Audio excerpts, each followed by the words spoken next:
You drive by them probably every day. When businesses move out, vacant buildings are left.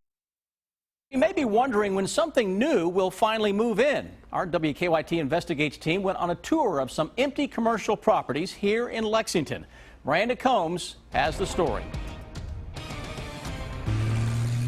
They can become a focus, Vandalism, stuff like that. draw attention, There's always something going on. and drop values. It does have an impact when businesses are left vacant for long periods of time. It can be a breeding ground for crime and other issues. A lot of homeless people was coming in. This neighborhood has a bad reputation. This one so discouraging for the area, it made the news a lot. Seems like the police are here all the time. Fayette County Property Valuation Administrator David O'Neill recalls what Pennington Place Apartments did to the Woodhill area of Lexington. One significant parcel of property in a community can make a difference. And a comeback. The apartments were sold in 2012 and now have changed the landscape for the area. We are now seeing a turnaround in property values in the Woodhill neighborhood. Pennington was one of the memorable commercial eyesores for city officials, but it's not the only one. Particularly, some of the commercial properties can really make it seem like an area is not viable.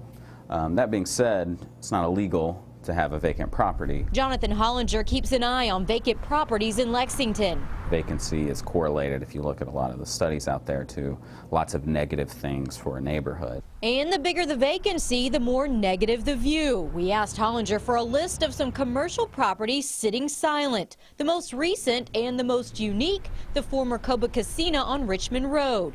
Since it's new to vacancy, it looks good, but it also looks different, which can be a downside. That particular building was specifically built for that restaurant. It's very unique. A lot of businesses have a unique look, so when you see them, you know them. But when they leave, the shell remains. Two Walgreens made Hollinger's commercial vacancy list, one on Versailles Road and one on Harrodsburg Road. When they do decide to move out or they change their requirements and move into a different type of building, then that leaves a building that may not fit anybody else's needs. So that's always a concern. And a possible delay in finding a new tenant for the owners of that property. Vacancy is not a good thing. That being said, as long as it's well maintained, not against the rules necessarily. The city obviously hopes that vacancies don't last long. This spot on the corner of Malibu and Nicholasville has had businesses come and go over the years. Right now there's a demolition permit out, a sign for the city that something new may be coming. The city's only involvement in these vacant commercial properties is really to make sure that they don't fall into disrepair. And Hollinger says none come to mind as being unfit. As long as it doesn't look bad, it's good, just not great to see. Really, vacancy just has a negative impact, generally speaking. But time can change views, like back at the former Pennington property, where things are looking up. Usually, most of those properties eventually find sort of the right tenant and sort of fix that vacancy problem. David O'Neill also mentioned commercial properties can be slower to turn over because many times if it's a large chain that's decided to leave a property for whatever reason, they will probably keep paying their lease, which wouldn't give the landowner any motivation to find someone new to move in. Makes sense.